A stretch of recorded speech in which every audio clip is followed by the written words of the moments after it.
Welcome, ladies and gentlemen, boys and girls of all ages. My name is Gavriel Friedman, aka Rav Gav, signing in from Yerushalayim, Ir Kodesh, the holy city of Jerusalem. Welcome to the Discovery Seminar.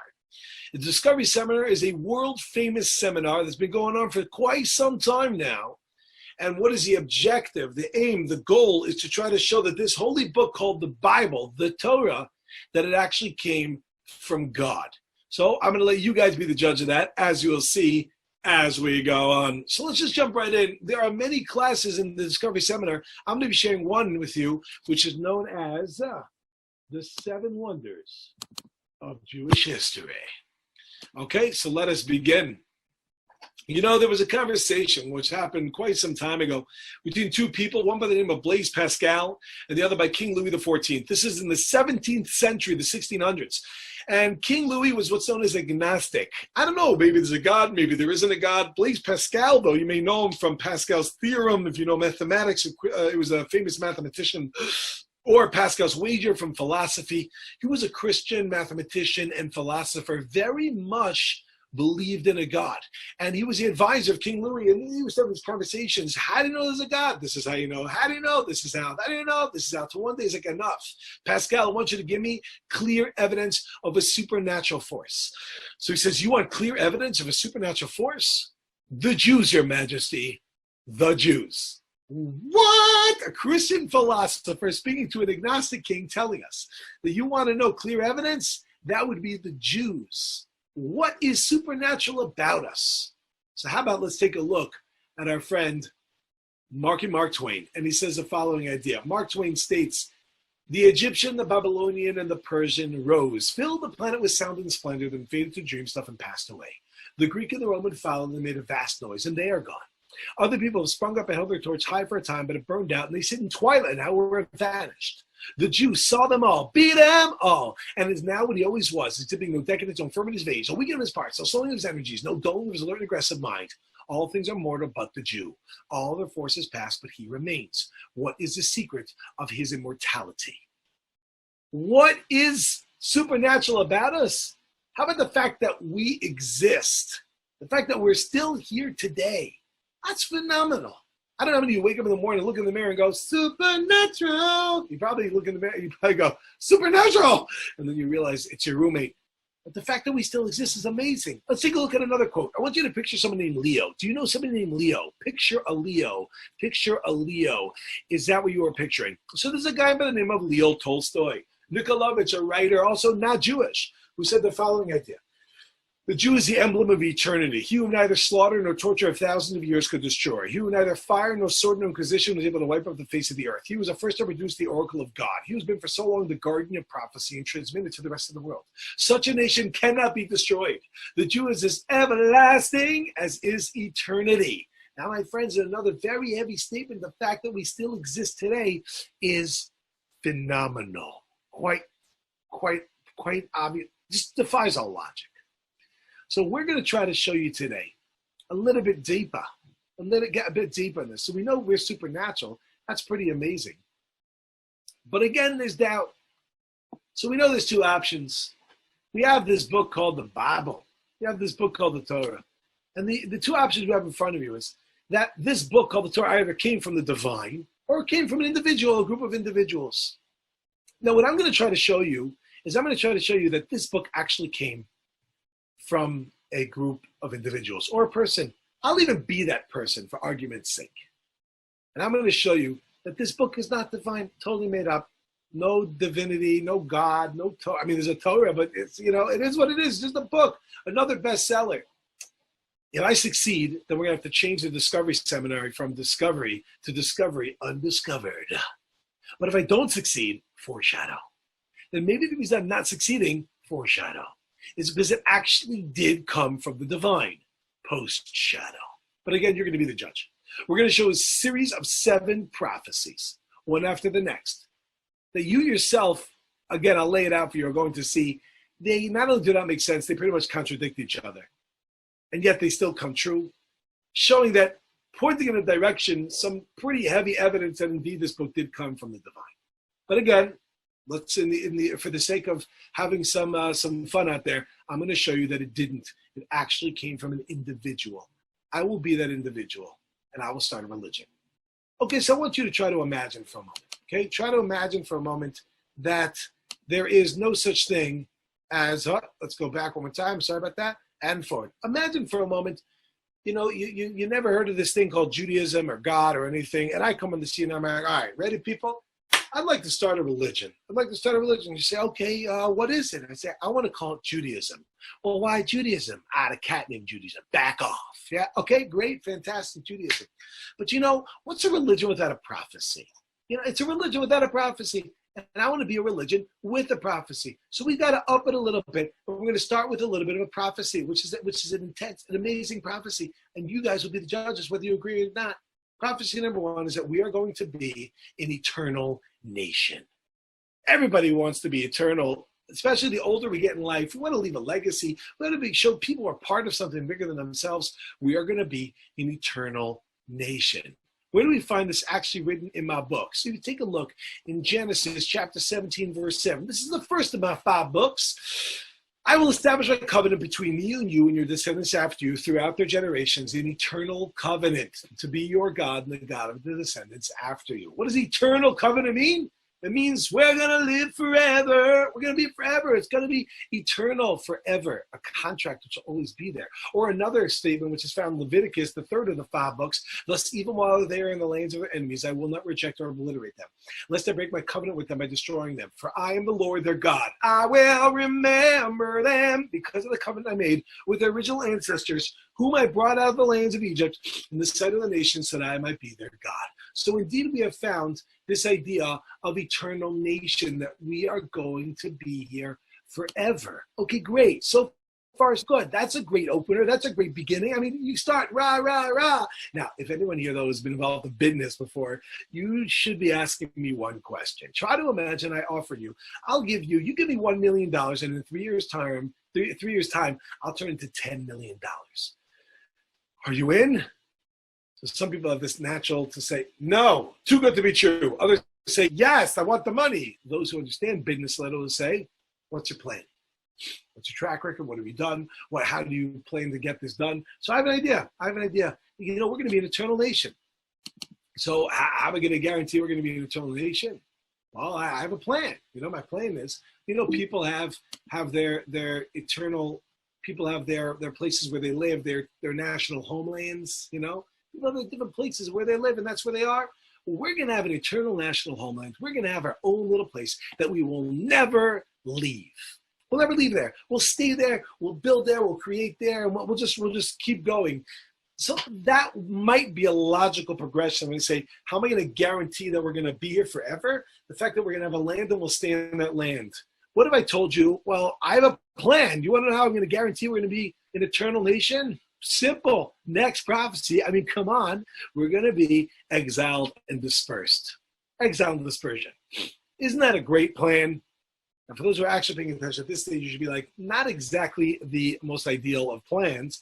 Yeah, let me show you just a small little list of places that we've been chucked from. As you see beautifully, we have France. Go down the list. France, go down the list. France, Italy, France, Nazi-controlled areas, and Arab lands. Essentially, if you look and you search, and you will find it. We've been chucked time after time, but God will be waiting. Okay, over and over we've been chucked. And where do we find this is actually prophesied? Let's take a look. And you I will scatter among the nations at the point of my drawn sword, leaving your country desolate and your cities in ruins. Or another wonderful quote, I appoint heaven and earth as witness for you today that you will be cut off quickly from the land you are crossing the Jordan to acquire. You shall not remain there long, for you shall be wiped out. God shall then scatter you among the peoples, and you shall be left few in number among the nations, where God will lead you. A lovely bedtime story. So we're seeing over here that exile dispersion. If you were my committee, I'm trying to get this religion off the ground, I imagine you'd agree this is not exactly the ideal way of getting it done. This would be called strike number 1. Now, you know how baseball works. 3 strikes and you're out. But don't worry, even though we'll be exiled and dispersed, I have a plan, committee, to make sure we're going to get this religion off the ground. What's that? Even though we're exiled and dispersed, I mean, let's take a look and see other people that have been around a very long time, and maybe we could use their methodology of survival. So, like China, India, Japan, these are peoples that have been around with their culture and their heritage for a very long time. So what's used? What was their magic? How did they survive for so long? So let's take a look at what they did, and maybe we'll learn from them. Let's start with Japan. They don't know, how is it that Japan survived for so long intact? How is it? How? So for those who know a little bit about geography, you'll know simply because Japan is in the middle of Japan.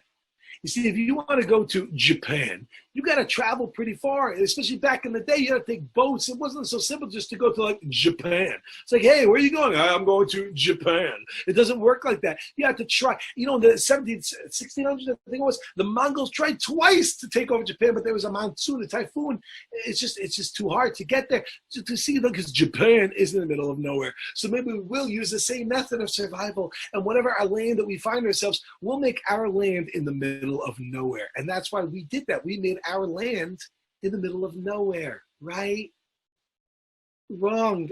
Not only is Israel not in the middle of nowhere, it's in the middle of the East. It's in the middle of everywhere. It's the land bridge between 3 different continents. If you wanted to go to Europe, Africa, or Asia, you have to travel through Jerusalem. Yerushalayim, Jerusalem, is the most conquered city in the world. It's been conquered in upwards of 1 million times. That's totally not true. About 36 times. But it's been built upon, built upon, built upon. I don't know if you have the privilege of coming to Israel, of coming to Jerusalem. It's amazing. You go on the tunnel tours. There's a tour you can see how it's been built upon and built upon and built upon and built upon. It's an amazing experience to see. So clearly we didn't use Japan's method of survival. But how about China and India? Well, how did they survive for so long? Don't get thrown up by Nepal. There could be a lot of answers, but you know what one major one is? Just the sheer number of people. There are so many people. There are billions of them. We're going to try to overcome China. Let's go. Let's attack. We're going to come with how many? 1 million strong. There are over 1 billion of them, close to 2 billion of them. You understand? Like, what are you going to do? You think you can beat them? It's just too much. So maybe we'll do the same thing. So many numbers. So my next prophecy, even though we'll be exiled and dispersed, my next prophecy of how we will survive for so long, simply and obviously will be, we're going to be few in number. Huh? Few in number, says the community? That doesn't make any sense. But that's the next prophecy. Let's take a look and see what it says over here. And you shall remain few in number among the nations where God shall lead you.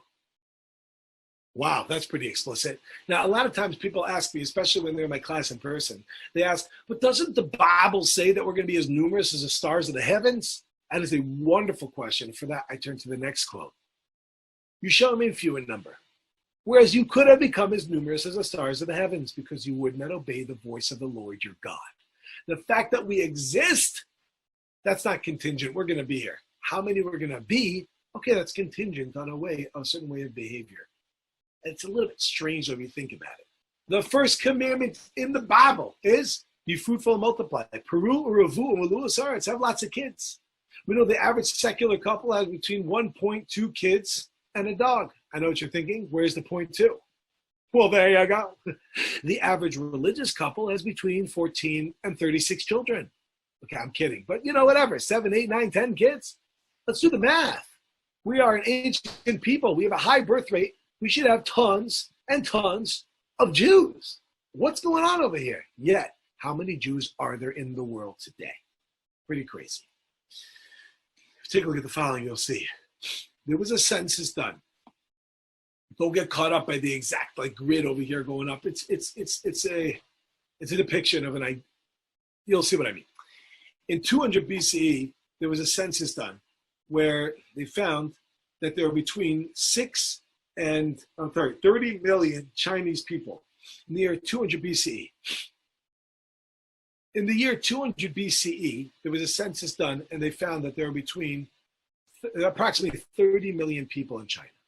Today, that number is over, this is not an accurate number anymore, it's over 1.3 billion. We're talking about probably closer to 2 billion people today. That's pretty nuts. How about this? we know that if you look in that there's estimated near 1 CE, it's estimated there are between 6 and 8 million Jews around. If we took the same growth rate, just as China, it doesn't have to be, I'm just saying an example, we should be today somewhere between 250 and 700 million Jews. We should have somewhere around 400 million Jews in the world today, at least. Yet how many Jews are there? See that little line on the bottom over there? Approximately 14 million Jews. 14 million Jews in the whole world, my friends. We're going to be few in number. Who would have predicted such a thing? And who could have predicted such a thing? Just normally, we would have been growing at such rates. Everyone likes to think, well, yeah, but we had Holocaust, we had pogroms. That's true, fine. But even with the question, who could have predicted this so many thousands of years ago? Oh, by the way, even the Holocaust. There were 18 million Jews before the Holocaust. So we're not talking about like there were hundreds of millions. The numbers just don't add up. Yet it was prophesied that we are going to be few in number. I mean, let's take a look at this on a pie chart. Because let's face it, we all love pie. Population of China, of the world, I'm sorry, 20% of the world is Chinese, 19% of the world is India, and the Jews, can I get a little sliver over there? It's the little sliver over there. Someone always argues with me, is it 0.2 or 0.02? The point is that we're a very small slice of the pie. Pretty crazy, my friends, few in number. Hey, so I have a plan. We're going to be an eternal nation. Yeah, sure, we'll be here forever. Yet we're going to be few in number. We're going to be exiled dispersed and few in number. I think that's strike number 2. I don't think that's going to show such a good idea. But I have an idea. I have a plan that even though we exile dispersed and few in number, to show that we're still going to survive. You know what that is? That is, like the Beatles said so beautifully, all you need is love. So you ready for my next prophecy? And how it could be that we're going to survive for so many years? Next prophecy is, the whole world is going to hate us. Anti-Semitism. Doesn't that fit beautifully with our survival? Let's take a look and see where does this actually speak it out. So look at the Holy Bible. It says, whenever you're ready, Deuteronomy. And those of you who survive in the lands of your enemies, I shall make so faint-hearted that if the leaves rustle behind them, they will flee headlong as from the sword, that no one pursues them, stumbling over one another as to escape a weapon, while no one is after them. So helpless, helpless, helpless we be to take a stand against our foes. You shall perish among the nations, and the land of your enemies shall consume you. A lovely bedtime story. And another one. Among those nations you shall find no rest for your foot. There God will make you cowardly, destroying your outlook, and you will be terrified, never show of your existence. In the morning you will say, if only were night, and in the evening you will say, if only were morning. Such will be the dread that your heart will feel, and the sights that your eyes will see. What is this coming from? From love? I think, my friends, this ain't coming from such love, but if you want it more explicit, you actually have a quote from the Talmud. The Talmud is found in Shabbos on page 89, Peites Amud Aleph, 89a. If you're looking at the screen right now, it's on your left side. I'm going to zoom in a little bit. You'll see over here, the bottom line, you see where the red line is? If you go to the right, because Hebrew starts on the right, you see the Gemara asks, says the Talmud, My Har Sinai, what is Mount Sinai? Why is it called Mount Sinai? Says the Talmud, Har Sheyarda Sina La'akum. It is a mountain that hatred came down to the world. Isn't that lovely? We have been hated from our very inception. I'm told it's a good movie. I never saw it. But Har Sheyarda Sina La'akum, that hatred came to the world. Now, those are a little bit more advanced. You may be familiar with the fact that Sinai or Sinai and Sinna are spelt differently.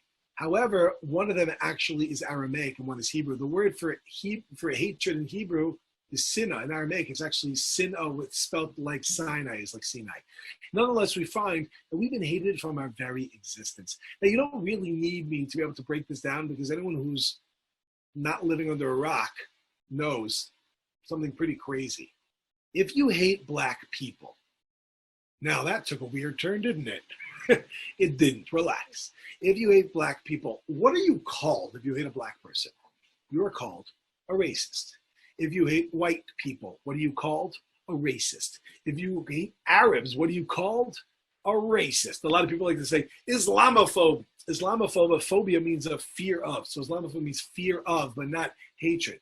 All right, so we have over here, we hate Arabs. If you hate Asian people, what are you called? A racist. If you hate Jews, what are you called? Anti-Semite. Isn't that lovely? We have our own special name for it. Now, what is an anti-Semite? Anti-Semite, my friends, is as follows. Anti-Semitism, take a look with me. Anti-Semitism, anti-noun, discrimination against or prejudice or hostility toward Jews. A particular focused hatred. Now, a lot of people like to think, well, look at the word itself, though. Anti-Semitism. Anti means against. Doesn't Semitism mean like Semite?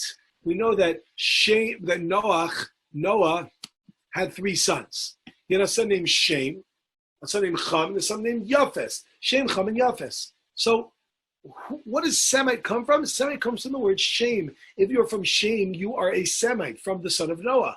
Jews come from Shem. So if you're anti-Semite, you're anti-Jew. But guess what else? Who else comes from Shem? Arabs. Arabs also come from Shem. So if the Arabs also come from Shem, so then why are you saying it's only Jews? Arabs also, it should be called an anti-Semite. The answer, my friends, is although you're right, etymologically speaking, if you just broke down the word, you would think that's what it would mean, anti-Semitism. It's just not right historically. Historically, there was a fellow by the name of Wilhelm Marr. Wilhelm Marr was a German journalist in 1879, and he was around in Germany. He said there's such a hatred towards the Jews, it needs its own name. So he coined the phrase anti-Semitism. Isn't that crazy? A word that was created, although yes, if you really just break down the word, but he coined the phrase particularly toward Jews. There's actually a lot of words that were created just for Jews, a lot of them. Maybe you've heard of the word ghetto. Although now people say like, yo, I'm from the ghetto, yo, whatever I'm from. Really? Do you live behind barbed wire and you have a star on you? The word ghetto was first used for Jews. Or pogrom. Or how about Holocaust? Holocaust, although Greek in origin, Holocaust was first used for Jews. What about genocide? Again, now, just for Jews. What about money? Okay, no, I'm just kidding. But you got my point. There's a lot of words that are used just for us. Pretty scary to think about. It gets a little bit further than that. You take a look, you start to see, my friends, that there's something known as the uniqueness of how much Jewish people are hated. We have over here something called universality, intensity, longevity, and irrationality. Let's start with universality. Where around the world have we been hated? Everywhere is correct. Pretty much across the globe, anywhere you're going to go, you're going to find it. How about intensity? How much are we hated? Well, that'll be a technical glitch over there. It didn't be the black box, but we're sometimes you don't like your neighbor, like you don't want to live there or them, you don't want them to live near you. But maybe you'll cut their gas line, you'll egg their house. But how many people let's think of the final solution to eradicate, eliminate any Jew anywhere that may be found on the face of the earth. That's pretty intense. What about longevity? Longevity, how long have we been hated?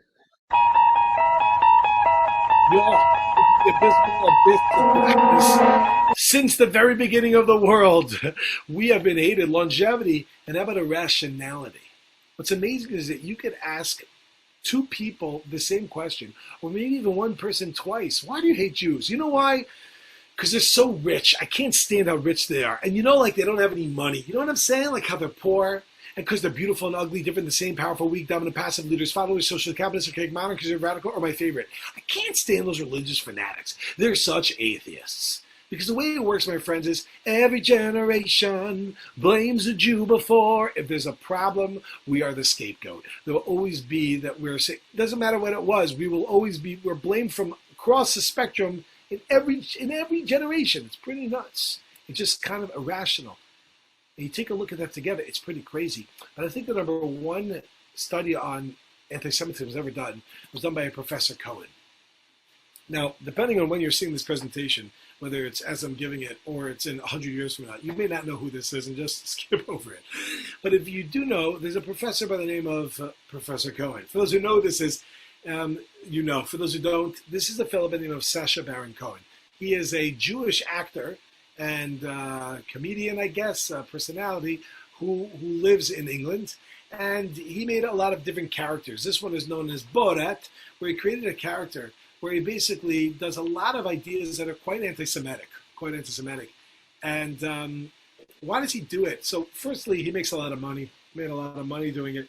Another reason that he does this idea where he makes these films or these documentaries, these shows, which are anti-Semitic, is because many people don't know that Sacha Baron Cohen's grandfather survived a little place called Auschwitz. He's a survivor of Auschwitz. And he wanted to show the world that even if a person doesn't know what a Jew is, they're still going to have a hatred towards them. That's when he came out with his hit single, Throw the Jew Down the Well. He went to some bar in Arizona, I believe it was, and he starts singing a song. He's a character, like he pretends he's from a place called Kazakhstan, and he says, hey, this song is called In My Country We Have Problem. And he sings the song, In My Country We Have Problem, and the problem is the Jew. And then when he gets to the chorus, he sings, Throw the Jew down the well, and everybody there starts singing, Throw the Jew down the well, so my country can be free, so his country can be free. You must grab him by his horns, you must grab him by his horns, and then we'll have a big party. And I'm like, yeah! Imagine he would get up and say, throw the midget down the well, right? Would that go over as well? They say, throw the black person down the well. I was going to say, throw the Jew down the well, and everybody's singing and dancing. What's going on over here? We see, my friends, such a high level of anti-Semitism, even if people don't know, maybe even particularly, but even when they don't know what a Jew is. Okay, that, my friends, is what we call anti-Semitism. Would you say that's going to support my claim of eternal nation? That we are going to be exile dispersed, we're going to be few in number, and the whole world will hate us. Yeah, that is a wonderful recipe for survival. Or maybe that's called strike number 3. And you're out. Not exactly a good idea. But please wait, there's more. Because even with all this, I mean, what would you expect of people that went through this? Would you expect them to A, survive, or B, not survive? I imagine it would be B, not survive. Now, what do I mean by that? Like Mark Twain said, the Roman, the Persians, the Greeks, everybody, they rose to now they're gone. They maybe had amazing stuff, but now they're finished. But the Jews saw them all, beat them all, and is what he always was. I mean, it's pretty crazy. Exhibiting no decadence, no infirmities of age, no slowness, weakness of his part. How are we still here? It doesn't make sense. Now, even if we were to survive, which is highly unlikely, but imagine we were to survive all of these prophecies and these events, would you expect that these people would be changing the world and affecting it in an incredible way and having such an impact on the society? Or B, crawling on the floor, bleeding from every orifice, waiting to get kicked in the head again? Yeah, I'd go with B also, but fortunately it's not.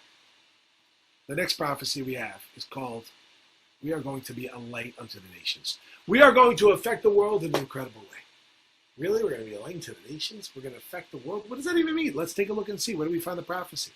So first and foremost, we have a quote in Genesis. And it says as follows.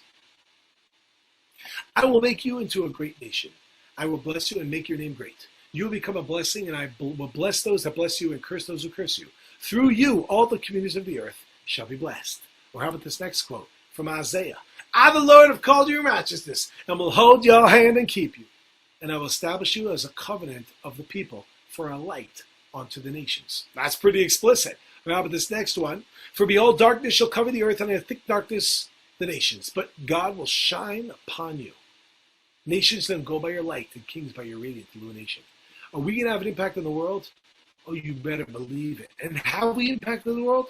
I mean, let me show you like a small little screenshot of some ideas. Who's this guy in the top left corner? Top left corner, that would be Albert Einstein. Has he affected the world? Oh, yeah, he's made some pretty big impact on the world over there. He was a Jew. What's that coin in the middle? The bottom right, like a little bit, middle right is what I meant. That would be called, you could see it on the screen, it says on it, Alfred Nobel. That would be the Nobel Prize. We're less than 1/4% of the world population, yet we have more than 1/4 of Nobel Prize winnings. That is a statistical anomaly. That is pretty phenomenal. How about right in the middle, the bottom? That would be called a kosher phone or a cell phone. Cell phone technology created by Jews, Israelis. Bottom left corner, that's called drip irrigation. Although Israel does not really have so much water, they are the leader in water recycling. 80% of the water in Israel is recycled. That, my friends, is a phenomenal feat. It's called drip irrigation as opposed to flood irrigation. You take a look at a video where you see that They flood the fields with water. Over here, it's like they have like an IV, like a little tube around every plant or every tree, and that just drips out. It saves 80% of the water. 80% of the water is used. And amazing, phenomenal. Okay, just a small little list of things that we find over here. But is that what we mean when we say we're going to be a light into the nations? Be a secular mathematician and scientist? My friends, we mean something so much more than that. We mean something so much more than that. What we mean by being a light into nations is something known as monotheism. Monotheism, the fact that we know that there's one God. And coming from that one God is something known as morals and ethics. Let's take a look and see one of my favorite quotes. Really amazing quote from John Adams, second president of the United States of America. He was a bit loony, but he was a pretty important person. He says the following: I will insist that the Hebrews have done more to civilize men than any other nation. If I were an atheist and believed in blind eternal fate, I should still believe that fate had ordained the Jews to be the most essential instrument for civilizing the nations. If I were an atheist of the other sect, I should believe that chance had ordered the Jews to preserve and propagate to all mankind the doctrine of a supreme, intelligent, wise, almighty sovereign of the universe, which I believe to be the great essential principle of all morality and consequently of all civilization. They are the most glorious nation that ever inhabited this earth. The Romans and their empire are but a bauble in comparison to the Jews. They have given religion to 3/4 of the globe and have influenced the affairs of mankind more and more happily than any other nation, ancient or modern. Phenomenal! We're the most glorious nation, and we have people that are running away from Judaism. My friends, are we crazy? Running away from Judaism? It's the most incredible opportunity to be a Jew and to be part of this magnificent nation that affects the world in such a powerful way. Yet running away is something very wrong. Either we just don't, I would just say we just don't know the value. We just don't appreciate what the value is. So let's take a look and see what we have, my friends, so far. That would be what we call prophecy number 5. But we're not done. We're not done. Number 6 and 7 really pretty much take this home over here. The next prophecy I'm going to share with you is that something known as interdependence. I should say interdependence, forgive me. Interdependency, a relationship and a connection between the Jewish people and the land of Israel itself. Let's take a look and see. Look at this. What did the land of Israel look like before the Jews got there? Originally, we're in Egypt. Where is God taking us out of Egypt to? Exodus chapter 3, verse 8. I've come down to rescue them from Egypt's power. I will bring them out of the land to a good, spacious land, to a land flowing with milk and honey. To a land flowing with milk, a beautiful, gorgeous land. And the Jewish people, if you don't believe it from the Bible, take a look from Josephus, who was a historian living at the times of the temple. He says the following: for the whole area is excellent for crops or pastures, and rich in trees of every kind, so that by its fertility invites even those least inclined to work on the land. In fact, every inch of it has been cultivated by the inhabitants, not a parcel goes to waste. It is thickly covered with towns, and thanks to the natural abundance of the soil, the many villages are so densely populated that the smallest of them has more than 15,000 inhabitants. If you don't understand what just happened, what it basically said is, the land is awesome. The land is awesome. They had this gorgeous, delicious land. And when the Jews come down to, amazing. What happened when the Jews leave? What happened when the Jewish people leave the land of Israel? And don't think nobody tried to live here. You had the Greeks, the Byzantines, the Babylonians, Mamelukes, Fatimids. Don't get me started on the Abbasids, the Romans. So many people tried to live here, but they weren't able to do one thing, and that's grow the land. So devastated will I leave the land that your enemies who live there will be astonished. Your land will remain desolate and your cities in ruins. Or we take a look, my friends, what happens to this gorgeous lands when we leave? It becomes this barren, desolate wasteland. And that barren, desolate wasteland is not my own words. I am quoting from our friend again from the beginning, Mark Twain, otherwise known as Yellow Circle Head Boy. Not really, but this is a picture of Mark Twain when they go to make their way to the land of Israel. Mark Twain came along to the land, and he came to visit Israel in 1867. We're talking about 153 years ago. If you're watching this in 2020 vision, we know it's 153 years ago. It's not long ago. Mark Twain comes along and he says the following: we traverse some miles of desolate country, whose soil is rich, but is given wholly to weeds. A silent, mournful expanse. A desolation is here that not even imagination can grace with the pomp of life and action. We reached Tabor safely. We never saw a human being on the whole route. We pressed on towards the goal of our crusade, renowned at Jerusalem. The further we went, the hotter the sun got. The more rocky and bare, repulsive and dreary the landscape became. There was hardly a tree or shrub anywhere. Even the olive and the cactus, those fast friends of a worthless soil, had almost deserted the country. No landscape exists that is more tiresome to the eye than that which bounds the approaches to Jerusalem. Jerusalem is mournful, dreary, and lifeless. I would not desire to live here. It's a hopeless, dreary, heartbroken land. Palestine sits in sackcloth and ashes. Palestine is no more of this workday world. It is sacred to poetry and tradition. It is dreamland. Would you agree with that? Is that true? Is Israel no more of this workday world? Would you say that the land of Israel does not give anything to the global market in any way, shape, or form? I think anyone who knows anything about the economy will know that not only is Israel a player in the global market, it's a big player. But some might say, well, okay, that's in technology, but what about in agriculture and the land itself? So I want to share with you as recently as 2005 is when I heard this idea, but I'm sure since there's been amazing stories. In 2005, there's a place called Gush Katif, which was supplying vegetables to the entire country. Unfortunately, we're not in Gush Katif anymore. However, the Jewish people were there, and they were farming, and they were spreading out lands, and the government decided to give this place, Gush Katif, to the Arabs. However, just understand something phenomenal. The year in 2005, not only was Israel giving growing fruits and vegetables for Israel, they were exporting to the world in excess of $200 million a year in produce. No more of this workday world? $200 million a year in produce. That is phenomenal. That's crazy. My friends, I think we are connected. I think that Israel is connected. I think that the land, as they call it, Palestine, is doing some pretty amazing things right now. What is phenomenal to note is that when they did give the land back to the Arabs in 2000, when they gave the land away to the Arabs in 2005, and the Jews left the land, not Israel, but they left that land, they had a hard time, and the land was not producing. It was producing maybe 10% of what it used to produce when the Jews were living there. So the Arabs that were living there called up the Jews that left and said, what did you do to the land? You know what's going on over here? Why is the land not producing? And they said, we didn't do anything to the land. We didn't do anything to the land. So maybe they say, oh, the Jews have a secret way of growing the produce and the Arabs didn't know about. Guess what?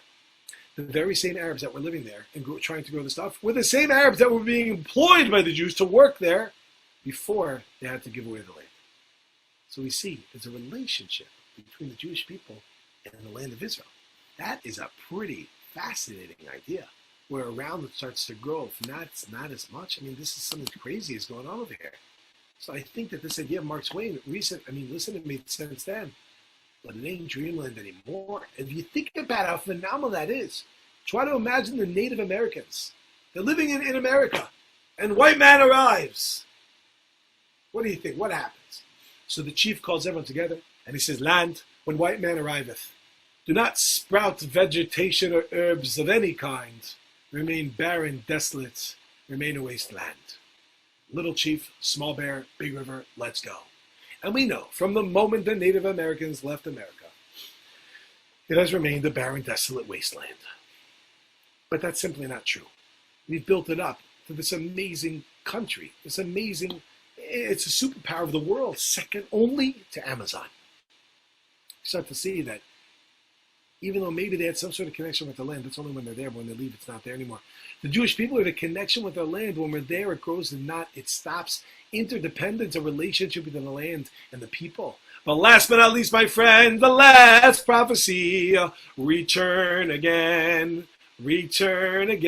come back to me now, I can hear my old man. The fact that we're going to come back to the land. We're going to return to the land of Israel. Do you realize no people have ever been kicked off their land twice and come back twice, maybe 3 times? It's not normal, yet we're coming back. Let's take a look at a little quote over here. So the quote says, then the Lord your God shall return you from your captivity and have compassion upon you.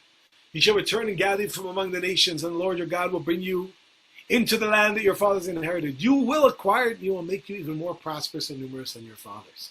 Or another quote in Jeremiah, For thus said God, shout with joy for Jacob, exalted the head of the nations, proclaim your praise and say, O God, deliver your people, the remnant of Israel.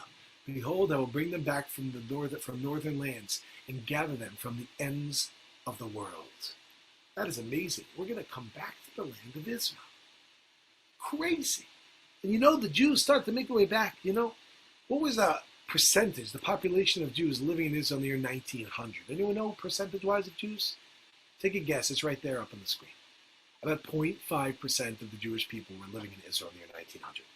Today, in 2020, I don't think that number is accurate anymore. This will put up a little more. We are over, I believe, the 50% mark of Jews living in Israel. In 120 some odd years, to go from 0.5 to over 50%, that is a statistical impossibility. You understand? That's crazy. Yet here we are. Here we are going ahead and building it up and rebuilding this land. You know why? Quite simply because, my friends, you know that. To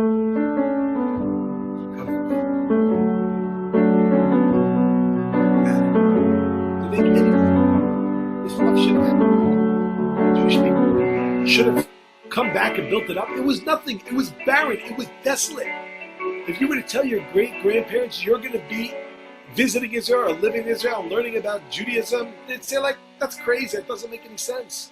But here we are. We're in the land of Israel. We've built it up to this amazing, amazing superpower. But I'll tell you the truth. The reason why I'm still talking is because I'm waiting for the piano solo. I'm coming home, na na na, na na na, na na na na. Okay, good, great, fantastic. So that, my friends, is what's known as return. We're going to come back to the land of Israel. That is phenomenal. It kind of defies all logic, the fact that we are here, which brings us back to the very beginning. Let's take a look at everything we said. We said we're going to be an eternal nation. We're going to be exiled dispersed. We're going to be few in number. We're going to have anti-Semitism, light into the nations, interdependency, and we're going to come back to the land. I want you to try to imagine for a moment, okay? There's a little place in Israel, in Jerusalem, in the city center. There's an area known as Crack Square. For those who have visited, you know what I'm talking about. For those who haven't, it's called Crack Square. Now, the reason it's called Crack Square is because the pavement's a little bit uneven over there. But really, there's a lot of people that do crack there. Now, I want you to try. Now, maybe they've cleaned it up. I don't know. But it was called Crack. It still is called Crack Square. Because it wasn't. Anyway, you get my point. I want you to imagine you're standing in Crack Square. And suddenly someone comes over to you. And when they come over to you, they say, hey. Suddenly, from nowhere, they're like, yo, hey. Oh, yo. Hey, eyes all red. And you're like, yeah, what? They're like, yo, listen. Escuchas. Yo, tishma, habibi, listen up. In 10 minutes, in 10 minutos, in 10 minutes. There's going to be a little rumble. The ground's going to shakety shake. It's going to open up. 10 golden chariots are going to pop out. They're going to circle your head 3 times. And then they're going to fly off. Yeah, yo, listen. And then the guy would walk away. What would be going through your mind? Another day at the office? Probably, hey, I'm in Crack Square. Probably watch myself. What would you then think if 10 minutes later, the ground started to shake? And you're like, oh, mi Dios, que es esto? You take a step back. And suddenly, the ground opens up. And 9 golden chariots pop out. And you say, I thought 10. And then the 10th one pops out. And it starts circling your head 3 times. And then they fly off. What would you then be thinking? You didn't do anything. You were involved in any illegal or decriminalized activities. You're totally sober. What would you then be thinking? That guy knew what's up. Was he a prophet? How do you know what's going on over there? Maybe I should try to find who that guy was. My friends, let me share with you the screen at least one more time. And listen carefully. We said that we are going to be an eternal nation. That itself, come on, who could make such a claim? And then we were exiled and dispersed, and we survived. Do you realize that exile and dispersion by itself, that's crazy? I mean, that doesn't make any sense. Yet, here we are. Few in number. And that alone is a miracle that we still exist. Now put them together. We'll be exile and dispersed and be few in number? Come on. Anti-Semitism, we're going to be hated by everyone.